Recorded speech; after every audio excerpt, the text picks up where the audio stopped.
Horizontal रोज़ को 8 vertical column बनाए उन्होंने, जिसको उन्होंने क्या कहा, ग्रुप्स, ठीक है। और प्रॉपर्टीज़ जो थी हर एक ग्रुप में वो कैसी आ रही थी, सिमिलर आ रही थी। 6 उन्होंने हॉरिजॉन्टल रोज़ बनाई, जिसको उन्होंने क्या कहा, टेबल, जो पीरियोडिक टेबल में थी, और जिसको क्या बोला गया, पीरियड्स, ठीक है।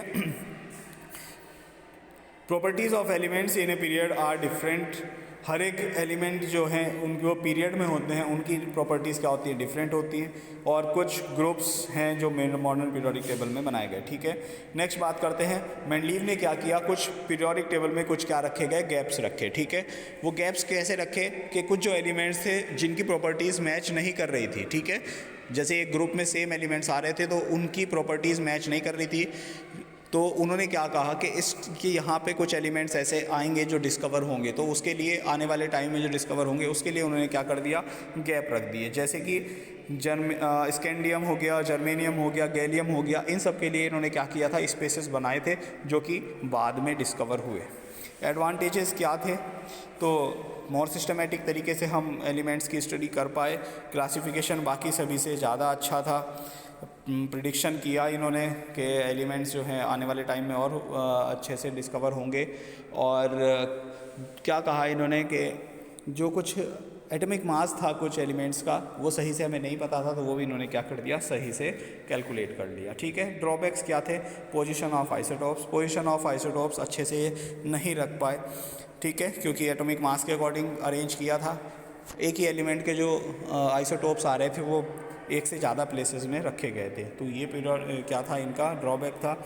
कुछ एटॉमिक मास रॉन्ग ऑर्डर में रखे गए थे, करेक्ट पोजीशन हाइड्रोजन को नहीं मिली, और सिमिलर एलिमेंट्स कई जगह सेपरेट हो रहे थे और डिसिमिलर एलिमेंट्स एक साथ रखे थे। ये उनके कुछ क्या थे, ड्रॉबैक्स थे। नेक्स्ट बात करते हैं मॉडर्न क्लासिफिकेशन ऑफ एलिमेंट्स की।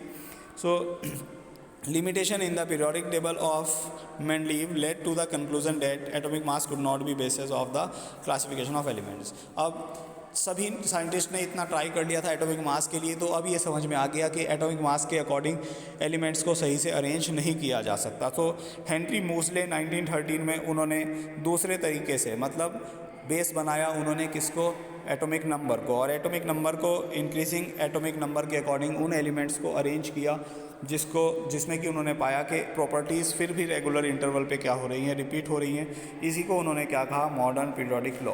सो the properties of the elements are periodic function of their increasing atomic number when elements are arrange, मतलब एलिमेंट्स को जब हम इंक्रीजिंग और एटॉमिक नंबर के अकॉर्डिंग अरेंज करते हैं तो प्रॉपर्टीज़ क्या हैं, रिपीट होती हैं रेगुलर इंटरवल्स पे।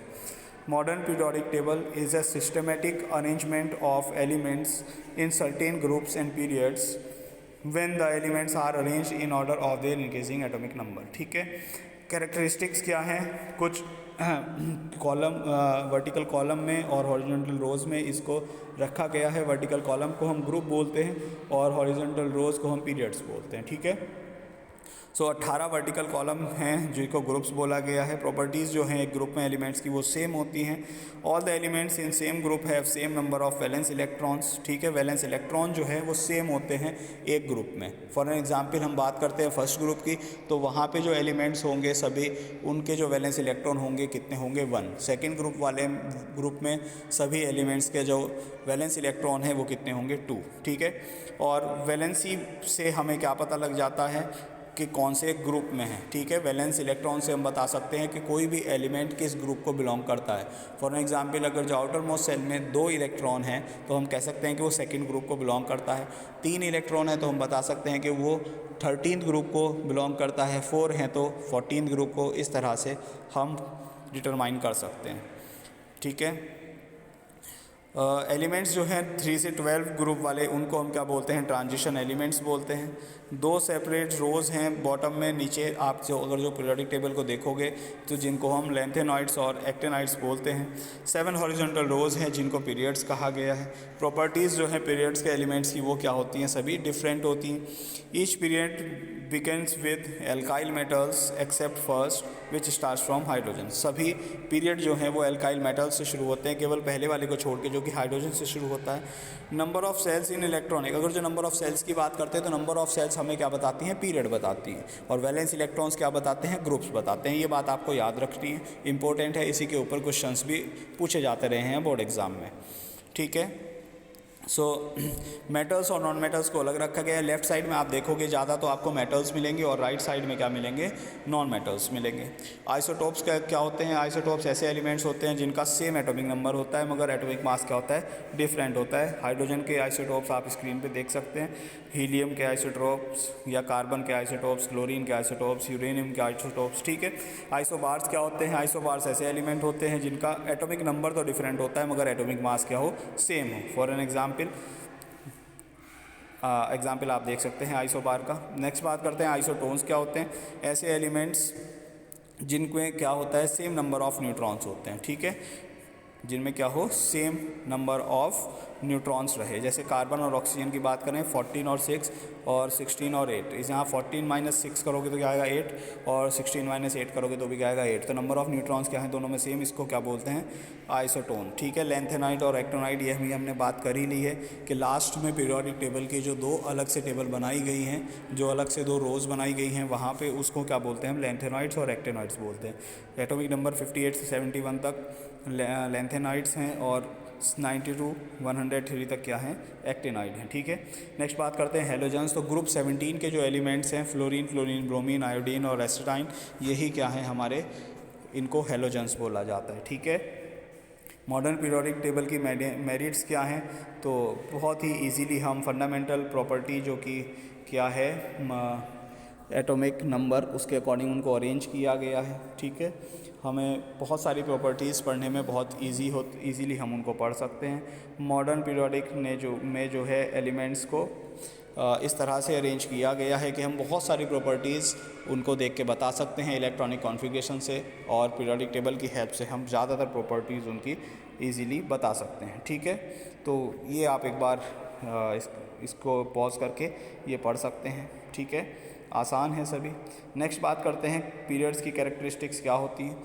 सो हॉरिजॉन्टल रोज़ जो हैं मॉडर्न पीरियोडिक टेबल में, उसको क्या बोलते हैं, पीरियड बोलते हैं। टोटल 7 पीरियड है मॉडर्न पीरियोडिक टेबल में, जिनको 1 से 7 तक नंबर रखा गया है। वैलेंस इलेक्ट्रॉन क्या होते हैं? आउटर मोस्ट सेल में जो इलेक्ट्रॉन्स होते हैं उन्हीं को क्या बोलते हैं, वैलेंस इलेक्ट्रॉन्स बोला जाता है।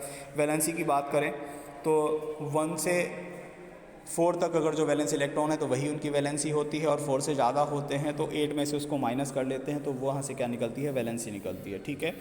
तो वैलेंस इलेक्ट्रॉन्स की बात करें तो वैलेंस इलेक्ट्रॉन एक पीरियड में बात करें, लेफ़्ट टू राइट अगर जो पीरियड में मूव करेंगे तो वैलेंस इलेक्ट्रॉन्स क्या होते हैं, बढ़ते चले जाते हैं, ठीक है। जबकि अगर जो हम एक सेम ग्रुप की बात करें तो वैलेंस इलेक्ट्रॉन्स क्या रहते हैं, सेम रहते हैं। वैलेंसी की बात करें, लेफ़्ट टू राइट मूव करेंगे तो वैलेंसी क्या होती है, बढ़ती चल, शुरू में तो क्या होगी, बढ़ेगी 1 से 4 तक, उसके बाद क्या होगी, घटती है, तो ठीक है, 1 से 4 तक बढ़ेगी, फिर 4 से 0 तक क्या होती है, घटती है लेफ़्ट टू राइट मूव करने पे, ठीक है। जबकि एक ग्रुप की बात करें तो ग्रुप में क्या रहती है, सेम रहती है। साइज ऑफ एटम की बात करते हैं तो लेफ़्ट टू राइट अगर जो हम मूव करेंगे तो साइज ऑफ एटम क्या होता है, कम होता चला जाता है ड्यू टू न्यूक्लियर चार्ज, ठीक है, ये आपको याद रखना है।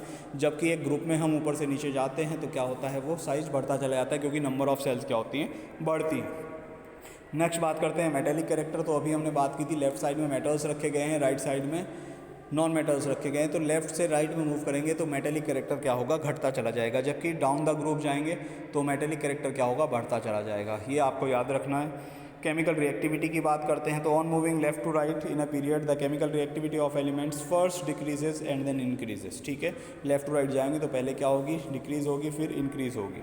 नेचर ऑफ ऑक्साइड्स की बात करते हैं तो on moving left to right in a period the basic nature of oxides decreases, basic nature क्या होगा, घटेगा, जबकि एसिडिक नेचर क्या होगा, बढ़ता चला जाएगा, ठीक है। क्योंकि मेटल्स क्या बनाते हैं, बेसिक ऑक्साइड्स, और नॉन मेटल्स क्या बनाते हैं, एसिडिक ऑक्साइड्स, ठीक है। ये ग्रुप की प्रॉपर्टीज़ जो अभी मैंने साथ साथ में आपको बता ही दी हैं, तो एक बार आप पढ़ सकते हैं इनको कि वैलेंसी सभी की सेम होती है, वैलेंस इलेक्ट्रॉन भी सेम होता है। साइज ऑफ एटम्स जैसे जैसे डाउन द ग्रुप जाते हैं तो बढ़ता चला जाता है। मेटेलिक कैरेक्टर क्या होता है, बढ़ता चला जाता है। केमिकल रिएक्टिविटी की बात करें तो डाउन द ग्रुप जाते हैं तो भी रिएक्टिविटी भी बढ़ती चली जाती है। नेचर ऑफ ऑक्साइड्स की बात करते हैं तो कोई चेंज नहीं आता है, ठीक है।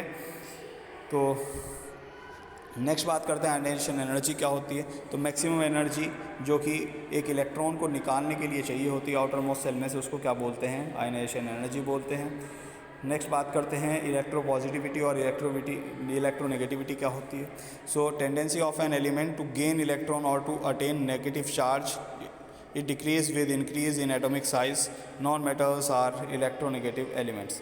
तो tendency of an element to gain the electron, ये आप याद रख सकते हैं बस। किसी भी एलिमेंट की इलेक्ट्रॉन गेन करने की जो टेंडेंसी है वो क्या कहलाती है, इलेक्ट्रोनेगेटिविटी। और किसी भी इलेक्ट्रॉन एलिमेंट की इलेक्ट्रॉन लूज़ करने की जो टेंडेंसी होती है वो क्या कहलाती है, इलेक्ट्रोपॉजिटिविटी। ठीक है स्टूडेंट्स, इतना ही है इस चैप्टर में। आप प्लीज़ इसका रिवीजन करें अच्छे से, और कुछ भी अगर प्रॉब्लम है तो आप ज़रूर मुझसे पूछें। That's all for today. Thank you students.